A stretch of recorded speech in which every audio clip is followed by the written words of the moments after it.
सत्य समाचार तटस्थ समाचार समाज बदल्ने हाम्रो अभियान। नमस्कार, यो हो टाइम समाचार। म वीरेन्द्र मन सुरु गरौँ 23 जनामा कोरोना संक्रमणको पुष्टि सम्बन्धी प्रसंगबाट। आइतबार पछिल्लो 24 घण्टामा 23 जनामा कोरोना भाइरस संक्रमणको पुष्टि भएको छ। पीसीआर र एन्टिजेन गरी 5222 जनाको नमुना परीक्षण गरेकोमा 23 जनामा संक्रमणको पुष्टि भएको स्वास्थ्य तथा जनसंख्या मन्त्रालयले जनाएको छ। यही अवधिमा थप 215 जना कोरोना संक्रमित निको भएका छन्।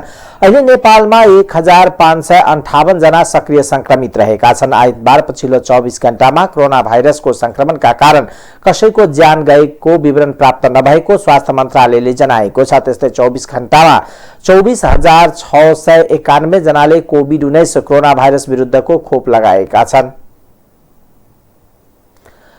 धनुषाको विदेह नगरपालिका स्थित तिनकौडिया चौकमा स्थानीय र प्रहरी बीच झडप भएको छ। शनिबार राति 11:30 बजे स्थानीय सन्तोष कुमार मण्डलले सञ्चालन गरेको शान्ता पान पसलमा आगजनीको विषयमा स्थानीयले बिहानैदेखि सडक अवरुद्ध पारेर प्रदर्शन गरेका छन्। सोही सडक खुलाउने विषयमा प्रहरीले बल प्रयोग गर्दा झडप भएको हो। स्थिति नियन्त्रणमा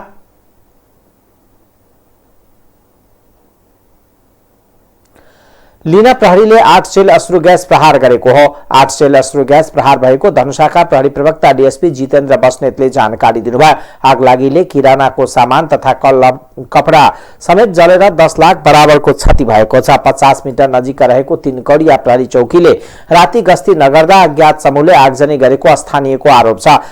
त्यहाँको अवस्था तनावग्रस्त बनेको थियो। व्यापक मात्रामा प्रहरी परिचालन गरिएको छ।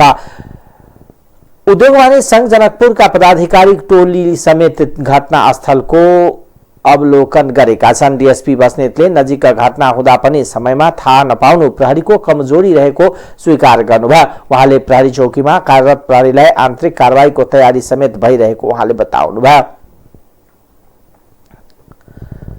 स्रोत नखुलेको 55 लाख नगद सहित महोत्तरीबाट 2 जना पक्राउ परेका छन्। पक्राउ पर्नेमा औढी नगरपालिका वार्ड नम्बर 2 चेपकटका अन्दाजी 20 वर्षीय धीरज कुमार यादव र रमेश कुमार सहनी रहेको जिल्ला प्रहरी कार्यालय महोत्तरीका प्रहरी प्रवक्ता प्रहरी नायब उपरीक्षक प्रकाश विष्टले जानकारी दिनुभयो। औढी नगरपालिका 1 स्थित जलेश्वर रामगोपालपुर बर्दिवा सडक खण्डमा ज9 प 8247 नम्बरको मोटरसाइकलमा सवार 2 जनाले बोकेको 55 लाख नेपाली रुपैयाँको स्रोत खुलाउन नसकेपछि दुवै जनालाई प्रहरीले नियन्त्रणमा लिएको प्रवक्ता विष्टले बताउनुभयो। पक्राउ पर्नेमा पैसा कहाँबाट र कुन प्रयोजनका लागि ल्याइएको नखुलिएकोले थप अनुसन्धान समेत भइरहेको प्रवक्ता विष्टले बताउनुभयो। पक्राउ परेका दुवै जनालाई जलेश्वर भन्सार कार्यालय बुझाइएको छ।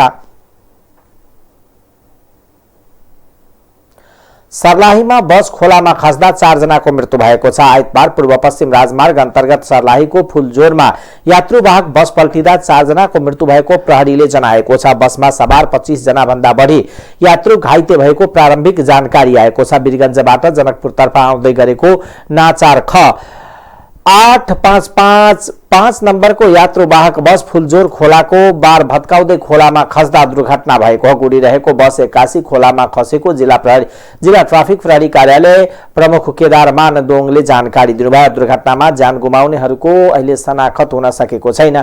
दुर्घटनामा घाइते भएकाहरूको लालबन्दी स्थित स्वास्थ्य संस्थामा उपचार भइरहेको इलाका प्रहरी कार्यालय लालबन्दीले जनाएको छ।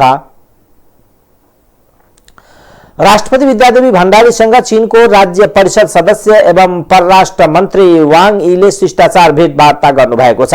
त्यस अवसरमा उहाँहरू बीच युगौं पुरानो नेपाल चीन मैत्रीबारे विचार विमर्श भएको थियो। ऐतिहासिक कालदेखिको नेपाल र चीन बीचको असल सम्बन्ध यस प्रकारका उच्च स्तरका भ्रमणले बहुगामी द्विपक्षीय सम्बन्धलाई अझ सुदृढ तुल्याउने मद्दत पुग्ने विश्वास राष्ट्रपतिले व्यक्त गर्नुभएको थियो। साथै उहाँले नेपालको सामाजिक आर्थिक विकासमा चीनले निरन्तर सहयोग गर्दै आएकोमा हार्दिक कृतज्ञता व्यक्त गर्नुभयो। आफ्नो प्रतिनिधिमण्डलका उच्च पदाधिकारीहरू सहित राष्ट्रपति भवन शीतल निवास पुग्नुभएका चीनिया विशिष्ट पाहुनालाई राष्ट्रपति कार्यालय र परराष्ट्र मन्त्रालयका वरिष्ठ अधिकारीहरूले स्वागत गर्नुभएको थियो।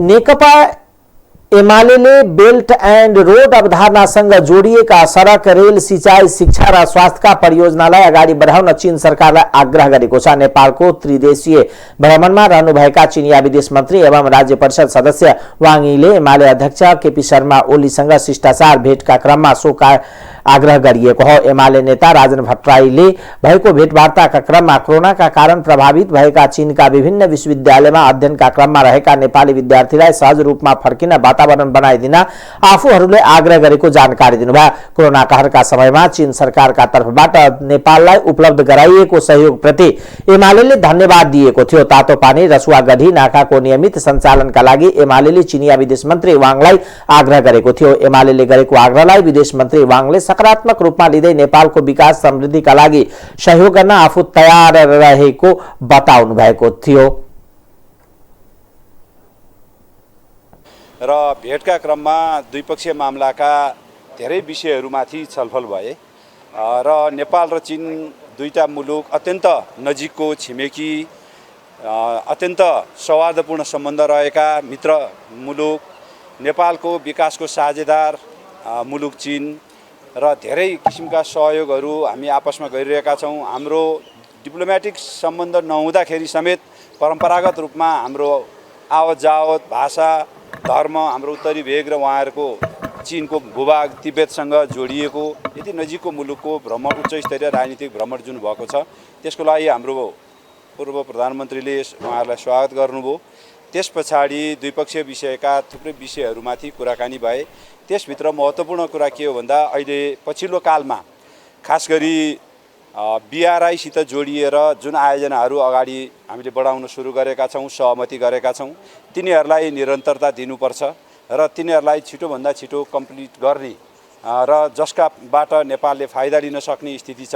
त्यसभित्र पर्ने रोडका प्रोजेक्टहरू, सडकका आयोजनाहरू, रेलका आयोजनाहरू, सिँचाइका आयोजनाहरू, त्यसै गरी जलविद्युत उत्पादनका आयोजनाहरू, नाकाहरू निर्माण गर्ने आयोजनाहरू, स्वास्थ्यको क्षेत्रमा उहाँहरूले गर्ने सहयोगका आयोजनाहरू, शिक्षाको क्षेत्रमा यी सबै पक्षमा छिटो अगाडि बढाइदिँदा नेपालको जुन एउटा आकांक्षा छ, समृद्ध नेपाल, सुखी नेपाली बनाउने, त्यो आकांक्षा पूर्तिमा तपाईँहरूको सहयोग उल्लेख्य रहँदै आएको छ। त्यसमा अझ थप योगदान पुग्नेछ भन्ने कुरा उहाँले राख्नुभयो। त्यसै गरी नेपालभित्र अहिले तत्कालिक केही समस्याहरू उत्पन्न भएको छन्। खास गरी कोरोनाको महामारी पछाडि नाकाहरू बन्द रहिरहेको छ, यो बन्द भएका नाकाहरू खुल्नु पर्यो। त्यसै गरी नेपाली विद्यार्थीहरू जो चाइनामा अध्ययन गरिरहेका थिए, कोभिडका कारण उनीहरू फर्केर आउनुपर्ने स्थिति भएको छ, तिनीहरूलाई छिटोभन्दा छिटो लगेर उनीहरूको अध्ययनलाई सुचारू गर्ने एउटा व्यवस्था बनोस् भन्ने कुराहरू राख्नुभयो। त्यसपछि अर्को एउटा विषय, यो हुम्लाभन्दा पारी करिब 500 जना नेपालीहरू हामीलाई त्यो सूचना आएको छ। यद्यपि त्यो सूचना सही कति हो, कति के छ, त्यो कुरा पनि अध्ययन होस् र यदि त्यसरी नेपालीहरू उता अड्किएर रहेको स्थिति हो भने उनीहरूलाई आउने व्यवस्था मिलाइयोस् भन्ने पनि कुराहरू भए। त्यसभन्दा बाहेक हामीले जुन दुई मुलुकका बीचमा अगाडि सार्न खोजेका अरू यो जुन हिमालयन मल्टिडाइमेन्सनल जुन हाम्रो रिलेसनको एउटा रणनीतिक उद्देश्यका साथ अगाडि जाने भन्ने छ, त्यसलाई अगाडि बढाउनका लागि पनि तपाईँको भ्रमण फलदायी रह्यो भन्ने हामीले विश्वास लिएका छौँ भन्ने कुरा उहाँले राख्नुभयो। चिनिया परराष्ट्र मन्त्रीका तर्फबाट तपाईँले उठाउनुभएका अहिले तात्कालिक समाधान गर्नुपर्ने विषयहरू र दीर्घकालिक रूपमा हामीले जुन BRI मार्फत र अरू सहमति मार्फत अगाडि बढाइएका आयोजनाहरू चीन छिटोभन्दा छिटो तिनीहरूलाई कार्यान्वयनमा लिएर जाने र हामी जुन मेडिकल इक्विपमेन्टको कुरा होस् या भ्याक्सिनको कुरामा चाइनाले जुन सहयोग गरेको छ त्यसको लागि विशेष धन्यवाद। बिहार लगायतका परियोजनासँग जोडिएका विषयलाई अगाडि बढाउन र त्यसलाई नियमित गर्न चीन सरकारबाट तर्फबाट सहयोग गर्न विदेश मन्त्री वाङको भनाइ थियो। भेटवार्तामा एमालेका वरिष्ठ उपाध्यक्ष ईश्वर पोखरेल, महासचिव शंकर पोखरेल लगायतका नेताको सहभागिता थियो। चिनिया विदेश मन्त्री वाङले राष्ट्रपति विद्यादेवी भण्डारी समक्ष शिष्टाचार भेटवार्ता गर्नुभएको थियो। त्यसैगरी सत्तारूढ नेपाल कम्युनिस्ट पार्टी माओवादी केन्द्रले बेल्ट एन्ड रोड BRI अवधारणा अन्तर्गत अगाडि बढाउनको लागि भौतिक पूर्वाधारसँग जोडिएका परियोजनालाई शीघ्र कार्यान्वयनमा ल्याउन चीन सरकारलाई अनुरोध गरेको छ। नेपालको आर्थिक र सामाजिक विकासका लागि महत्त्वपूर्ण मानिएको ती परियोजना समयमा अगाडि बढाउँदा त्यसले सकारात्मक प्रभाव पर्ने भन्दै माओवादीले त्यसका लागि पहल गरिदिन चिनिया विदेश मन्त्री वाङ यी मार्फत चीन सरकारलाई आग्रह गरेको हो। नेपालको त्रिदिवसीय भ्रमणमा रहनुभएका चीनिया विदेश मन्त्री एवं राज्य परिषद सदस्य वाङ यीले माओवादी केन्द्रका अध्यक्ष पुष्पकमल दाहाल प्रचण्डसँग गर्नुभएको शिष्टाचार भेटका क्रममा उक्त अनुरोध गरिएको हो। माओवादी नेता शक्ति बस्नेतले कोरोना महामारीका कारण लामो समयदेखि नियमित हुन नसकेको तातोपानी र रसुवागढी नाकालाई सहज रूपमा सञ्चालन हुने वातावरण बनाइदिन आफूहरूले चीनिया विदेश मन्त्रीको ध्यान आकर्षण गराएको जानकारी दिनुभयो। प्रयासहरूमा चीनको तर्फबाट गरिएका सहयोगको निम्ति धन्यवाद ज्ञापन गर्ने कुरा भयो। त्यसै गरी बिआरआई लगायतका जो परियोजनाहरू छन् त्यसको कार्यान्वयनको निम्ति आवश्यक पहल बढाउनको निम्ति लिने पहल कदमीको बारेमा चर्चा भयो। त्यसै गरी दुई देश बीचको व्यापार पछिल्लो महामारी लगायतका केही सन्दर्भहरूका कारणले व्यापार घाटा बढ्दै गइराखेको दुई देश बीचको सन्दर्भमा त्यसलाई सन्तुलित गर्नको लागि त्यसमा एउटा सकारात्मक परिणामको निम्ति व्यापार नाकाहरूलाई नियमित गर्ने, सहजीकरण गर्ने र त्यसलाई सन्तुलित गर्नको निम्ति प्रयास बढाउने बारेमा हाम्रो तर्फबाट चर्चा गरियो र त्यो अनुसार उहाँहरूसँग पनि कुरा भयो। उहाँहरूले पनि दुई देश बीचको पुरानो र ऐतिहासिक सम्बन्धको दुई पार्टी बीचको सम्बन्धको बारेमा चर्चा गर्नुभयो। हाम्रो पार्टीको अध्यक्षलाई चिनिया कम्युनिस्ट पार्टी, चिनिया जनताको एउटा असल मित्रको रूपमा उहाँहरूले चित्रण पनि गर्नुभएको थियो। त्यस अतिरिक्त उहाँहरूले नेपालका सबै राजनीतिक पार्टीहरूसँगको सम्बन्ध सुदृढ हुँदै गइराखेको, राम्रो हुँदै गइराखेको बारेमा चर्चा गर्नुभएको थियो। हाम्रो तर्फबाट सो अवसरमा नेपाल चीन सम्बन्धमा विविध आयामका बारेमा कुराकानी भएको थियो। माओवादी अध्यक्ष प्रचण्डले दुई देश बीचको मैत्री सम्बन्धका बारेमा चर्चा गर्दै नेपालको भूमिमा चीन विरोधी गतिविधि हुन नदिन प्रतिबद्धता दोहोर्याउनुभयो। अध्यक्ष प्रचण्डले नेपाल सधैँ एक चीन नीतिको पक्षमा अडिग रहेको र यहाँका भूमि कुनै पनि देश विरुद्ध प्रयोग हुन नदिने बताउनुभयो। नेपालको आर्थिक विकाससँग जोडिएको बीआरआई र चीनका तर्फबाट प्रतिबद्धता जनाइएका परियोजना अगाडि बढ्छ भन्नेमा आफूहरू विश्वास रहेको अध्यक्ष प्रचण्डको भनाइ थियो। सत्तारूढ़ प्रमुख घटक नेपाली कांग्रेसका प्रवक्ता डाक्टर प्रकाश शरण महतले आगामी स्थानीय तहको निर्वाचनमा आवश्यकताको आधारमा गठबन्धन गर्ने पक्षमा आफ्नो पार्टी रहेको बताउनु भएको छ।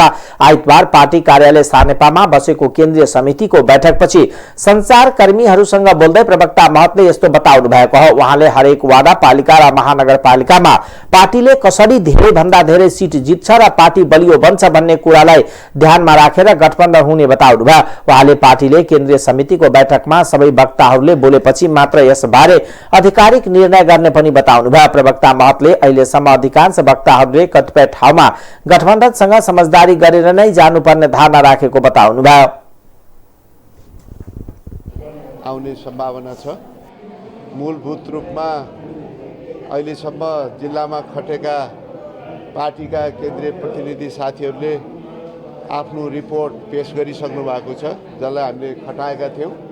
त्यसपछि अरू जो साथीहरू हुनुहुन्थ्यो जो खटिनु भएको थिएन विभिन्न कारणले, उहाँहरूले बोल्ने क्रम पनि जारी छ। मूलभूत छलफलको विषय कसरी नेपाली कांग्रेस पार्टीलाई बलियो बनाउने, जुन 1 महिने घर घर जाउँ नेपाली कांग्रेस जिताउँ अभियान हामीले सञ्चालन गरेका थियौँ। हरेक जिल्लाबाट अत्यन्त उत्साहपूर्ण सहभागिता भएको, वडा तहसम्म मिटिङ भइसकेको र अब वडाबाट घर घर जाने अभियानको पनि प्रारम्भ भएको रिपोर्ट साथीहरूले चाहिँ दिनुभएको छ। यसले अत्यन्त ठुलो उत्साह पार्टी पङ्क्तिमा यो अभियानले दिएको छ भन्ने नै रिपोर्ट समग्रमा आएको छ। बढीभन्दा बढी सफलता निर्वाचनमा हासिल गर्नको लागि हामी निर्वाचनमा जाने हो।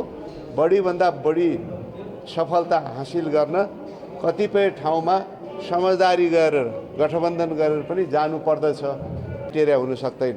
त्यसो हुनाले यसमा कहिले चाहिँ यो नेतृत्वले लाद्न खोजेको छ, ठुल्ठुलो ठाउँमा केन्द्रले नै घोषणा गर्न खोजेको छ, भन्ने कुरामा कुनै सत्यता छैन। समग्र साथीहरूको चाहिँ कुरा सुनेर सुझाव सल्लाह लिएर त्यसको आधारमा कुन मोडलमा जाँदाखेरि कस्तो खाले समझदारी गर्दाखेरि कस्तो ठाउँमा कसरी जाने कुरा गर्दाखेरि पार्टीलाई बढीभन्दा बढी फाइदा हुन्छ भन्ने नै आधार हो। त्यही आधारमा चाहिँ निर्णय मूलत सैद्धान्तिक खाका पार्टीले चाहिँ निर्धारण गर्छ र त्यसकै आधारमा अनिखेर हामी अगाडि बढ्छौँ।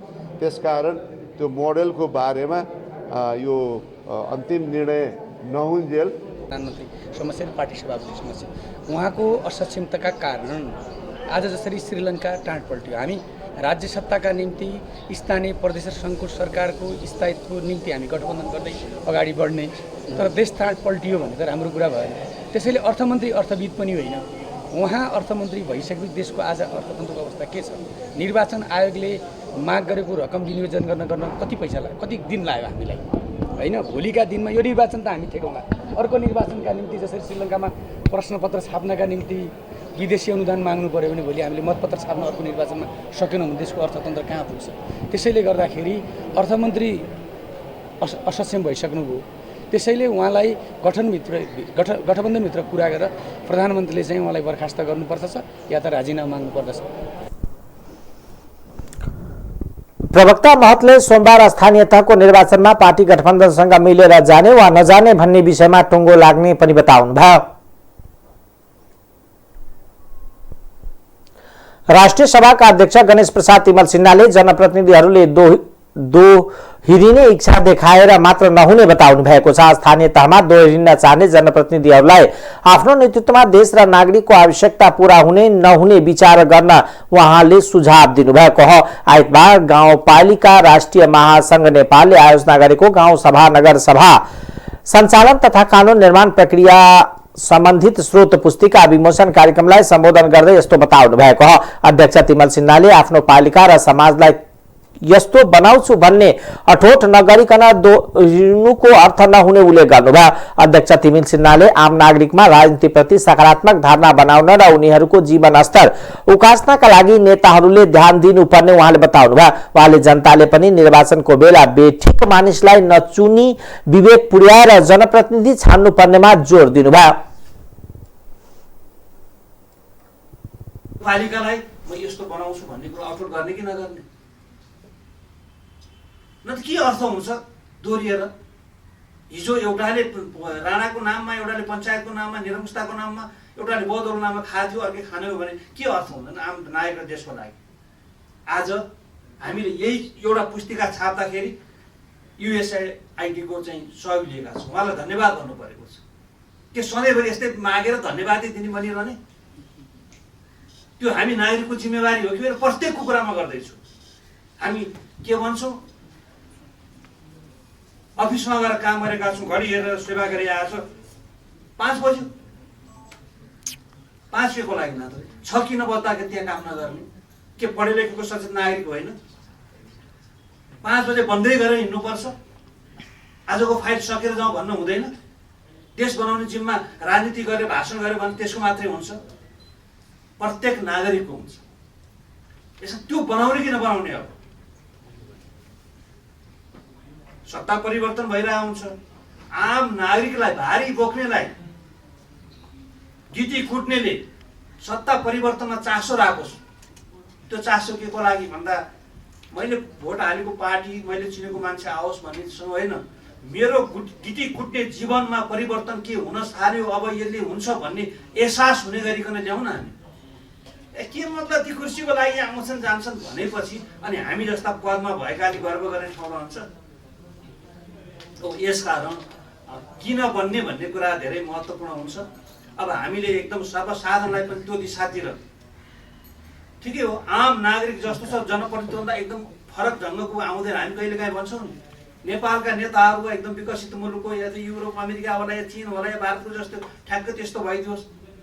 त्यो नेता त्यस्तो न, जनता पनि त्यस्तै हुनुपर्छ। अनि पो छान्छ त, न त एकछिन झुटमुट बोल्छ, एकछिन चमक धमक गर्छ, भोट दिन्छ, जिताइदिन्छ, अनि कहाँबाट राम्रो हुन्छ? चुन्ने बेलामा बेठिक चुन्छौँ, भ्रमपूर्ण कुराबाट चुन्छौँ, विश्लेषण गर्दैनौँ, अनि राम्रो होस् भनेर कहीँबाट पाउँछौँ। त्यसकारण हामीले विवेक पुर्याएर छान्नुपर्छ भन्ने कुरा फेरि सिकाउने त हामीले नै हो नि, राजनीति गर्नेले। तर सिकाउने हामीले नै त्यो गर्नुपर्ने हुन्छ। यसकारण यो हिसाबले जान सकौँ र यो हिसाबले जिम्मेवारी दिने कुरामा लाग्दा अब यहाँलाई 5 वर्ष अहिले के लागेको छ, 5 वर्ष पुगिसक्यो।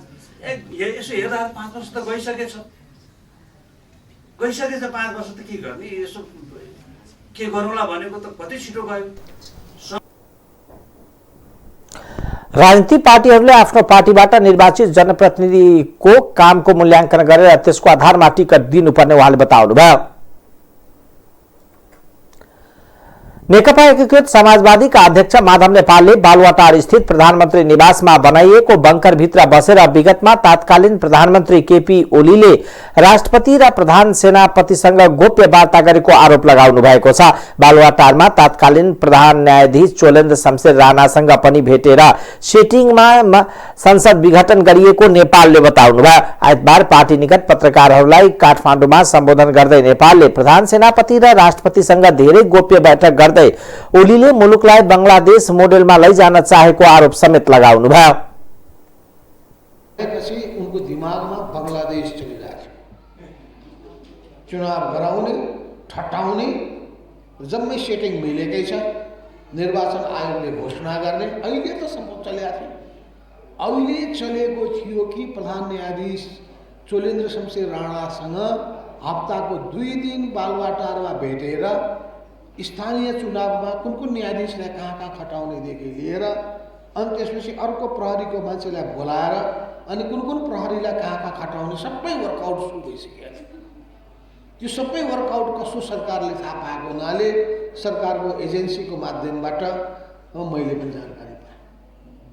अनि त्यो भइसकेपछि त्यो उनको दिमागमा त्यो बेलामा झन् ज्यादा पुस 5 गते विघटन गर्छु, चुनावको घोषणा गर्छु, दनदनाएर 2/3 भन्दा बढी ल्याउँछु, ल्याइसकेपछि निर्णय गर्छु, त्यसलाई कसैले चित्त बुझेन भने जान्छन् तिनी अदालतमा उल्टाइदिन्छु। अदालत आफ्नै छ, निर्वाचन आयोग आफ्नै छ, रिस यताउता पुर्याउनु सम्पत्ति शुद्धिकरण लगाइदिन्छु। त्यस्तै केही भयो भने राजस्व अनुसन्धानलाई खट्न लगाइदिन्छु। व्यापारी छन् भने त्यही सक्यो, अरू कोही छन् भने छानबिनबाट त्यसपछि झुन्डिरहेका हुन्छन्, सामाजिक प्रतिष्ठा पनि खत्म पारिदिन्छु आदि इत्यादि। साइबन गर्ने कुरा होइन। गरिबी, अभाव र बेरोजगारीबाट पीडितहरूको निम्ति कस्तो किसिमको भागल नीतिहरू, उपयुक्त नीतिहरू हामीले लिनुपर्ने भन्ने कुरा होइन। हामीसँग भएको राजस्वको समुचित उपयोग कसरी गर्ने, कामको प्राथमिकता क्रम कसरी तय गर्ने र कसरी कुनै पनि परियोजनाको छनौट गर्दाखेरि दीर्घकालीन सोच राखेर र त्यसपछि कस्ट र बेनिफिटलाई विचार गरेर त्यसले पार्न सक्ने इम्प्याक्टलाई पनि ध्यानमा राखेर अनि योजनाको छनौट गर्ने कुरामा पनि होइन। त्यसपछि कसरी त्यो प्रचारमा म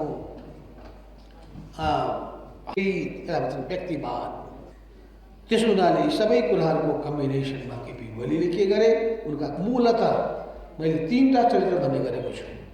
दक्षिणपन्थी अवसरवादी प्रवृत्ति, दोस्रो व्यक्तिवादी अरू अधिनायकवादी अहंकारी प्रवृत्ति, तेस्रो राष्ट्रिय आत्मसमर्पणवादी प्रवृत्ति। यो 3वटा विचलनले गर्दाखेरि देशभक्तिको पनि झण्डा छोडे, क्रान्तिकारिताको पनि झण्डा उनले परित्याग गरे र त्यसपछि सामूहिकतालाई पनि छोडे र आफ्नो एकल नेतृत्व र वर्चस्वलाई स्थापित गर्ने कुरामा गए। तत्कालीन प्रधान न्यायाधीश राणासँग स्थानीय चुनावमा कुन न्यायाधीश र कुन प्रहरीलाई कहाँ खटाउने भन्ने सम्मको गृह कार्य गरेको नेपालको भनाइ छ।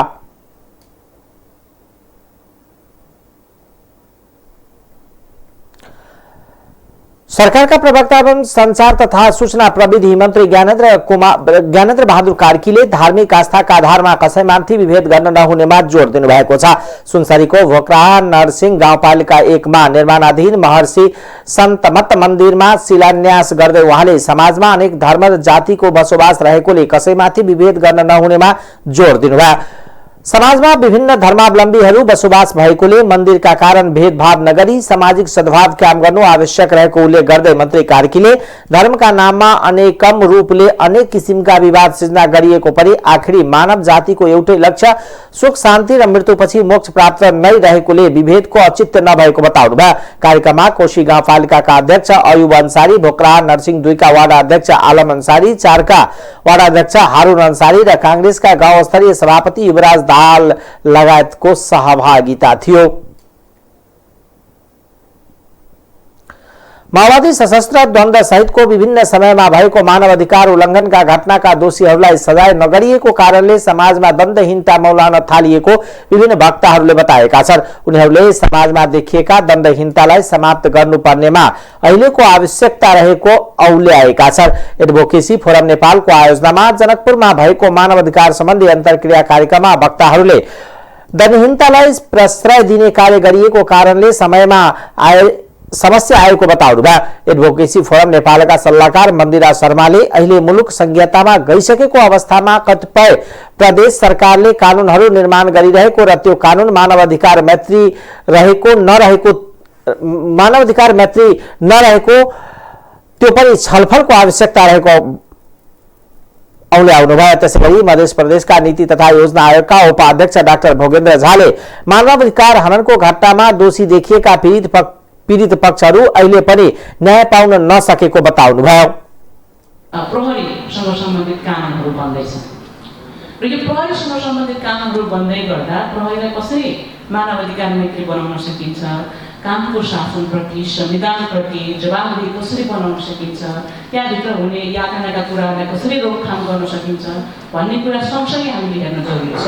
त्यो कुराले मात्रै भोलि हुन सक्ने यस्ता घटनाहरूको निस्तारण गर्नको लागि चाहिँ काम गर्न सकिन्छ। भोलि यस्तो कुराहरू दोहोरिँदैनन् भन्ने कुराको सुनिश्चितता गर्न सकिन्छ। त्यसले गर्दा कानुनहरू बनाउँदै गर्दाखेरि यसलाई कसरी मानवाधिकार मैत्री बनाउन सकिन्छ, हिजोका जस्ता यी घटनाहरू नदोहोरिने कुराको कसरी सुनिश्चितता गर्न सकिन्छ भन्ने कुरा चाहिँ हेर्न जरुरी छ। सौभाग्यवश प्रदेश 2 मध्य प्रदेश चाहिँ यस्तो प्रदेश हो जहाँ चाहिँ यो प्रहरीसँग सम्बन्धित कानुन पहिलोचोटि पर्यो होइन। यहाँ चाहिँ पहिला यसले नेतृत्व लियो र त्यस पछाडि हामीले हेऱ्यौँ, यसको मसौदा हेऱ्यौँ, त्यस पछाडि चाहिँ कानुन पारित भएर आयो, त्यसमा पनि हेऱ्यौँ। यसमा थुप्रै कुराहरू समेट्न नसकिएको कुराहरू चाहिँ सभासद ज्यूहरूले स्वीकार्नुभयो, यसका सरकारवालाहरूले स्वीकार्नुभयो।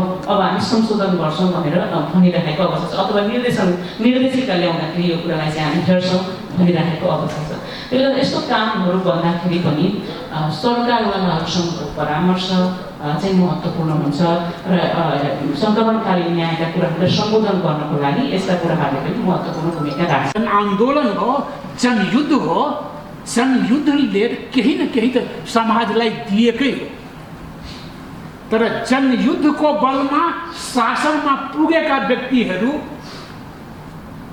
पनि त्यो जनयुद्धका भिक्टिमहरूलाई स्मरण गर्न पछि परेका छन्। मधेसै प्रदेश हो, त्यो जनयुद्ध दिवस मनायो हाम्रो सदस्य सचिवले भन्नुभएको छ, बलिदानी दिवस र जनयुद्ध दिवस। नेतृत्व लिएको हो जनयुद्धको, प्रतिनिधि सरकारमा हुनुहुन्छ, तर जनयुद्ध नेतृत्व गर्ने पक्ष जनयुद्धसँग सम्बन्धित होइन, तर एक्नोलेज गरेको हो। त्यही माओवादी नेतृत्वको सरकारको प्रतिनिधिले भन्यो कि तपाईँहरू जित्नुभयो, हामी त गर्न सकेनौँ। कमसे कम एक्नोलेज गर्न सक्नु पर्दछ। धेरै त्रुटि होला, यो मधेसी प्रदेश सरकारमा त्रुटिहीन छ म भन्दिनँ, धेरै त्रुटिहरू छन्, तर केही प्रारम्भ गरेकै छन्। त्यसलाई हामीले एक्नोलेज गर्न सक्नु पर्दछ, त्यसलाई इन्करेज गर्ने वातावरणको निर्माण गर्न सक्नु पर्दछ। अहिले धेरै राम्रो अहिले म्याडमको अभिव्यक्तिमा आएको थियो, पीडित र राज्य पक्षको बीच संवादहीनताको अवस्था एकदम सही हो। यो मध्य प्रदेशमा पनि जुन सघन रूपमा संवाद हुनुपर्ने हो, अपनत्वको बोध पीडित पक्षलाई हुन सक्दछ, त्यो भइरहेको होइन। कहीँ न कहीँ नजिकका छन् भने त्योसँग संवाद हुन्छ, सामूहिक रूपमा समष्टिगत रूपमा संवादको वातावरण अहिलेसम्म निर्माण हुन सकेको छैन। यस फोरमको जसमा यो संवाद तपाईहरुले संवादको वातावरण सृजना गर्नुभयो हो, त्यो संवाद हुनुपर्दछ।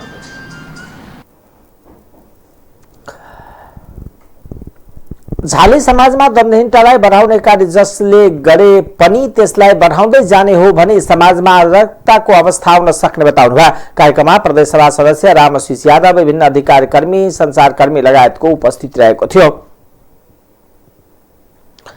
निर्वाचन आयोगले आगामी वैशाख 30 गते शुक्रबार हुने स्थानीय तह निर्वाचनमा खटिने प्रयोजनका लागि छनौट भएका मुख्य निर्वाचन अधिकृत र निर्वाचन अधिकृतको नाम सार्वजनिक गरेको छ। उक्त निर्वाचनका लागि जिल्ला न्यायाधीश तथा जिल्ला न्यायाधीश र राजप्रताङ्कित द्वितीय श्रेणीका अधिकृतलाई यही चैत 29 देखि लागू हुने गरी मुख्य निर्वाचनको अधिकृत र निर्वाचन अधिकृतमा नियुक्ति गरिने सूचनामा उल्लेख छ। आयोगले मुख्य निर्वाचन अधिकृत र निर्वाचन अधिकृतमा छनौट भएकालाई निर्वाचन सम्बन्धी अभिमुखीकरण तालिम प्रदान गर्नेछ। निर्वाचन अधिकृत भन्नाले निर्वाचनको कामका लागि आयोगले नियुक्त गरेका मुख्य निर्वाचन अधिकृत र सहायक निर्वाचन अधिकृत समेतलाई जनाउँछ। स्थानीय तह निर्वाचनका लागि न्याय परिषदका परामर्शमा जिल्ला न्यायाधीशलाई मुख्य निर्वाचन अधिकृत र न्याय सेवा आयोगको परामर्शमा नेपाल न्याय सेवाका कम्तीमा राजप्रताङ्कित द्वितीय श्रेणीका अधिकृतलाई निर्वाचन अधिकृतमा नियुक्ति गर्ने व्यवस्था छ।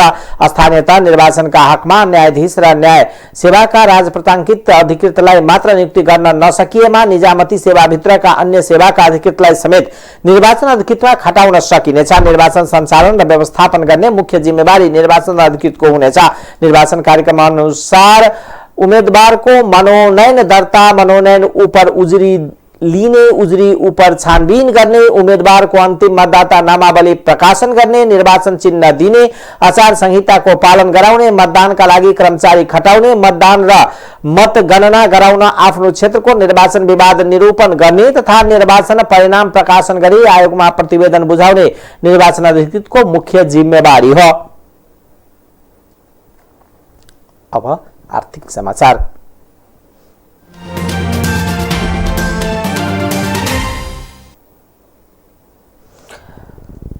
धौवादी फलाम खानीको विस्तृत सम्भाव्यता अध्ययनका लागि 6वटा अन्तर्राष्ट्रिय कम्पनी छनौटमा परेका छन्। पूर्वी नवलपरासीको हुप्सेकोट स्थित फलाम खानीको विस्तृत सम्भाव्यता अध्ययन गर्न भारत, चीन, बेलायत, क्यानाडा, अस्ट्रेलिया गरी 6वटा कम्पनीहरू छनौटमा परेका हुन्। अध्ययनका लागि आवेदन दिएका सबै कम्पनी छनौटमा परेको धौवादी फलाम कंपनी लिमिटेड का मुख्य कार्यकारी अधिकृत सीईओ डाक्टर जनक बहादुर चंदले जानकारी दिनुभयो। कंपनी का अनुसार चीन का 2 company capital engineering and research incorporation limited र China in association with development support concern Canada को Micon international limited JVERMC, Bharat को ईस्टर RSRK, जादे JV इंग्लैंड रोड र अस्ट्रेलिया को हर्ट्सबिगर कंसिंगटन GmbH बीच JV सम्भाव्यता अध्ययनका लागि छनौटमा परेका हुन्। छनौटमा परेका 6 कंपनी मध्ये एक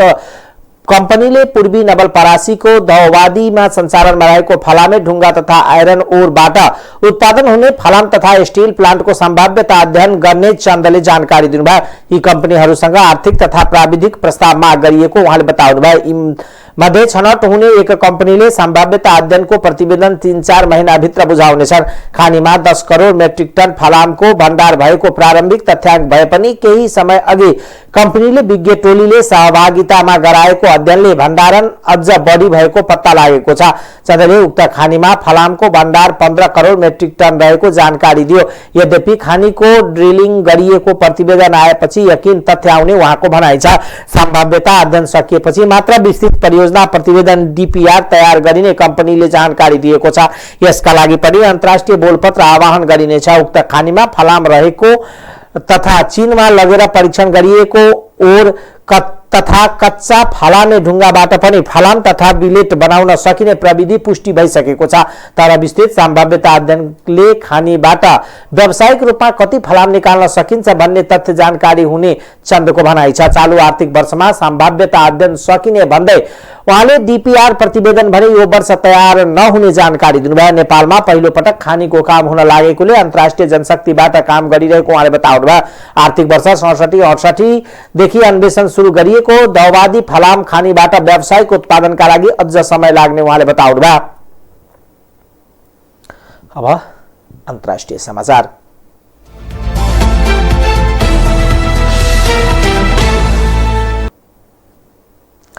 अफगानिस्तानमा छात्रालाई पनि विद्यालयमा अध्ययनको व्यवस्था गर्नुपर्ने माग गर्दै प्रदर्शन भएको छ। अफगानिस्तानको राजधानी काबुलमा महिलाहरूले विद्यालय खोल्न माग गर्दै प्रदर्शन गरेको समाचार संस्था एपीएफले जनाएको छ।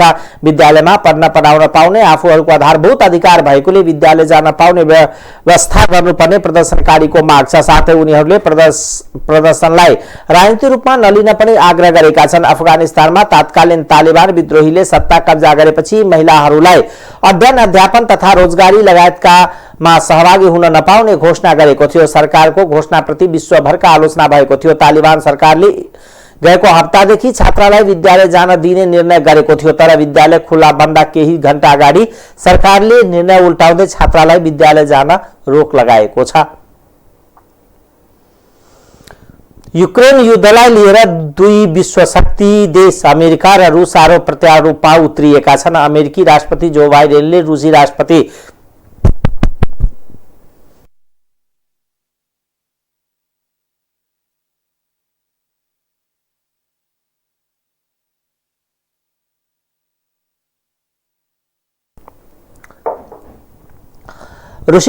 व्लादिमिर पुटिनको निन्दा गर्नुभएको छ।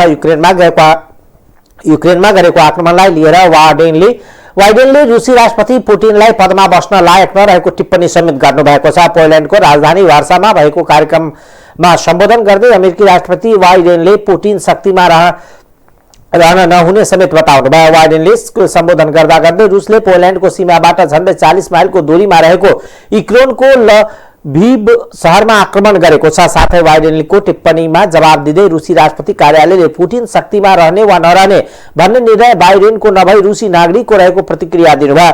क्रेमलिनले रुसी नागरिकले चुनेको पुटिनबारे निर्णय गर्ने बाइडेन को हुन् भन्ने प्रश्न समेत गरेको बीबीसीले जनाएको छ। अब खेलकुद समाचार।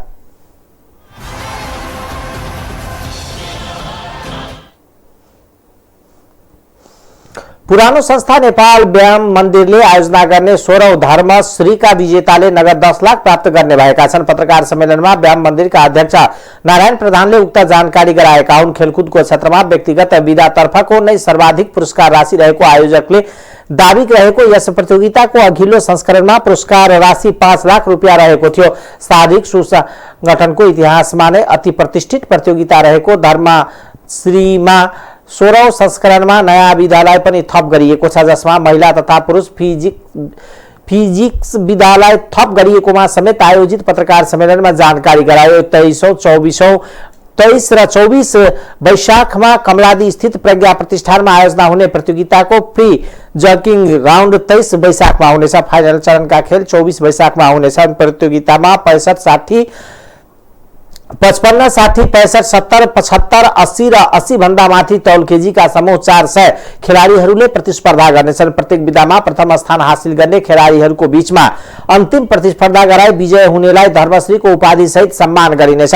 प्रतियोगिताको विजेता 10 लाख, उपविजेताले 5 लाख, तेस्रो हुने 2 लाख पुरस्कार पाउनेछन्। त्यसैगरी प्रतियोगितामा चौथो हुने खेलाडीले 1,50,000, पाँचौंले 1 लाख, छैठौंले 90,000 र सातौं हुनेले 80,000 रुपियाँ पुरस्कार प्राप्त गर्नेछन्। प्रत्येक तौल समूहका उपविजेतालाई 40,000 र तेस्रोलाई 25,000 रुपियाँ प्रदान गरिनेछ। महिला फिजिक्स तर्फको विजेतालाई 2 लाख, उपविजेतालाई 1 लाख र तेस्रो हुनेलाई 50,000 रुपियाँ पुरस्कार प्रदान गरिने बताइएको छ। प्रतियोगिता सम्पन्न गर्न 90 लाख रुपियाँ खर्च हुने आयोजकले जनाएको छ।